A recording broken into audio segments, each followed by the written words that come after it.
وَإِنْ عَاقَبْتُمْ، اور اگر بدلہ لینا چاہو تم، فَعَاقِبُوا، پس بدلہ لو، بِمِثْلِ مَا عُوقِبْتُم، برابر بدلہ لو تم جو تمہیں تکلیف پہنچی، جو تمہیں دکھ پہنچا، بھی ساتھ اس کے۔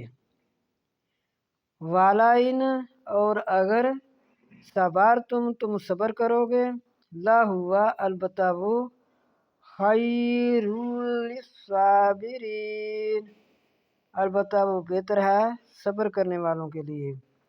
یہ ساری کی ساری سورہ نحل مکہ مکرمہ میں نازل ہوئی۔ یہ والی 3 آیتیں جو ہیں یہ مدینہ منورہ میں نازل ہوئیں، جبکہ آپ صلی اللہ علیہ وسلم کے چچا امیر حمزہ رضی اللہ تعالیٰ عنہ کی لاش مبارک کے ٹکڑے کیے مشرکوں نے، تو آپ صلی اللہ علیہ وسلم نے فرمایا کہ اگر ہم جب غالب آئیں گے مشرکوں پر تو ان کے 30 لوگوں کے ٹکڑے اس طرح کریں گے، تب یہ آیت نازل ہوئی۔